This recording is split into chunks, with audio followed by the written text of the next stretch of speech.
പാകിസ്ഥാൻ, അഫ്ഗാനിസ്ഥാൻ, ബംഗ്ലാദേശ് എന്നിവിടങ്ങളിൽ നിന്നെത്തുന്ന പീഡിപ്പിക്കപ്പെടുന്ന അമുസ്ലിം കുടിയേറ്റക്കാർക്ക് ഇന്ത്യൻ പൗരത്വം നൽകാനുള്ള നടപടികൾ ആരംഭിച്ച് കേന്ദ്ര വിജ്ഞാപനം പുറത്തിറക്കിയതിന് ഏകദേശം 2 മാസത്തിനു ശേഷം ആദ്യമായി 14 പേർക്ക് CAA പ്രകാരം പൗരത്വ സർട്ടിഫിക്കറ്റ് നൽകിയിരിക്കുന്നു.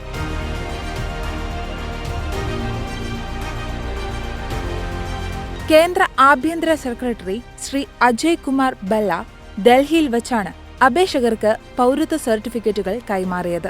Director, registrar general of India, മുതിർന്ന ഉദ്യോഗസ്ഥർ എന്നിവരും സർട്ടിഫിക്കറ്റ് നൽകിയ ഇന്ററാക്ടീവ് സെക്ഷനിൽ പങ്കെടുത്തിരുന്നു. CAA പ്രകാരം 2014 ഡിസംബർ 31 മുൻപ് ഇന്ത്യയിലെത്തിയ പാകിസ്ഥാൻ, ബംഗ്ലാദേശ്, അഫ്ഗാനിസ്ഥാൻ എന്നിവിടങ്ങളിൽ നിന്നുള്ള രേഖകളില്ലാത്ത മുസ്ലിം ഇതര കുടിയേറ്റക്കാർക്ക് പൗരത്വ അപേക്ഷയുടെ യോഗ്യതാ കാലയളവ് 11 നിന്ന് 5 വർഷമായി കുറച്ചിട്ടുണ്ട്. 2019 ബംഗ്ലാദേശ്, പാകിസ്ഥാൻ, അഫ്ഗാനിസ്ഥാൻ എന്നിവിടങ്ങളിൽ നിന്നെത്തുന്ന മുസ്ലിം ഇതര കുടിയേറ്റക്കാർക്ക് ഇന്ത്യൻ പൗരത്വം നൽകുന്നതിന് CAA നിലവിൽ വന്നത്. ഇതിൽ ഹിന്ദുക്കൾ, സിഖ്, ജൈനർ, ബുദ്ധമതക്കാർ, പാഴ്സികൾ, ക്രിസ്ത്യാനികൾ എന്നിവർ ഉൾപ്പെടുന്നു.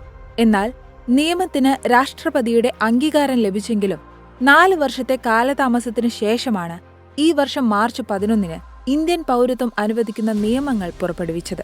2019 പ്രകടന പത്രികയിൽ പൗരത്വ ഭേദഗതി ബിൽ നിയമമാക്കാൻ തങ്ങൾ പ്രതിജ്ഞാബദ്ധമാണെന്ന് പ്രസ്താവിച്ചെങ്കിലും കോവിഡ് പകർച്ചവ്യാധി മൂലമാണ് ഇത് നടപ്പിലാക്കാൻ വൈകിയതെന്ന് BJP പറയുന്നു.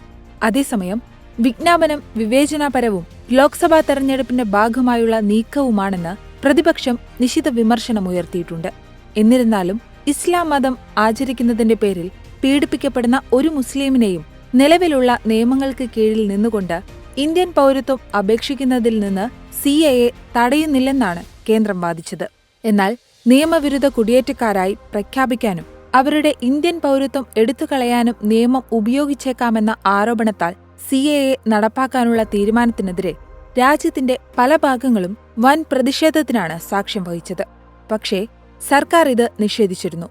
മാത്രമല്ല, ഒരു ഇന്ത്യൻ പൗരനോടും പൗരത്വം തെളിയിക്കുന്നതിനുള്ള ഒരു രേഖയും ഹാജരാക്കാൻ ആവശ്യപ്പെടില്ല എന്നാണ് അമിത്ഷായുടെ നേതൃത്വത്തിലുള്ള ആഭ്യന്തര മന്ത്രാലയം പ്രതികരിച്ചത്.